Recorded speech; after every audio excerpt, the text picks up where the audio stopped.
ఖమ్మం ప్రభుత్వ జనరల్ ఆసుపత్రిలో కాంట్రాక్టు ఉద్యోగులు ఆందోళనకు దిగారు. ప్రభుత్వానికి వ్యతిరేకంగా నినాదాలు చేస్తూ ధర్నాకు దిగారు.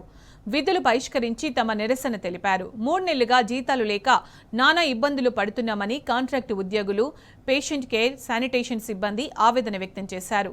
అధికారులు వెంటనే స్పందించి తమకు పెండింగ్ జీతాలు చెల్లించాలి అంటూ డిమాండ్ చేశారు.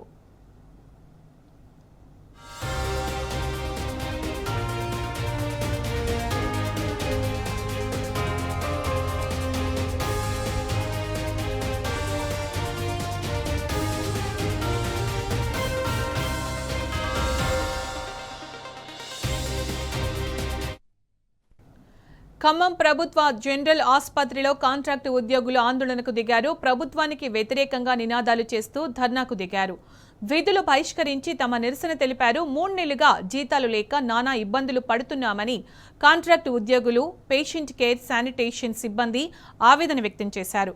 ఇక దీనికి సంబంధించిన పూర్తి సమాచారం మా ప్రతినిధి సాంబా అందిస్తారు. సాంబా, ప్రభుత్వ జనరల్ ఆసుపత్రిలో కాంట్రాక్టు ఉద్యోగులు ఏమంటున్నారు ఖమ్మంలో? కాంగ్రెస్ ప్రభుత్వం ఏర్పడినటువంటి 18 నెలల కాలంలో కాంట్రాక్ట్ ఉద్యోగుల వసూలు తీసుకుంటున్నారు. కనీసం వారికి చెల్లించాల్సినటువంటి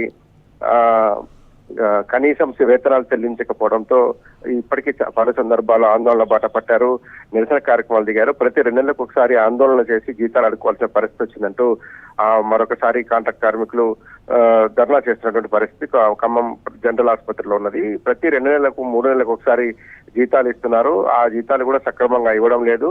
జీతాలు పెంచి ఇస్తామని చెప్పారు. ఎన్నికల ముందు అనేక రకమైనటువంటి హామీలు ఇచ్చింది ప్రభుత్వం. ఆ తర్వాత జీతాల చెల్లింపులో చేసినటువంటి జాప్యం కారణంగా కాంట్రాక్టర్ కూడా సకాలంలో చెల్లింపులు చేయడం లేదని కాంట్రాక్ట్ కార్మికులు ఆరోపిస్తున్నారు. ఇవాళ కూడా రేపు మంత్రుల పర్యటన ఉన్న నేపథ్యంలో ఖచ్చితంగా ఈ తమ మంత్రుల దృష్టికి తీసుకెళ్దామనేటువంటి ఉద్దేశంతో ఒక పక్క ఆకలి కేకలు, మరోపక్క అప్పు పుట్టని పరిస్థితులలో గత్యంతరం లేకనే తాము ధర్నా చేస్తున్నామంటూ కాంట్రాక్ట్ ఉద్యోగులు చెప్తున్నారు. 1-2 సార్లు కాదు, ప్రభుత్వం వచ్చినటువంటి 18 నెలల కాలంలో దాదాపు 5-6 సార్లు ఈ రకమైనటువంటి ధర్నాలు చేయాల్సి వచ్చిందంటూ వారు విచారం వ్యక్తం చేస్తున్నారు. సునీత.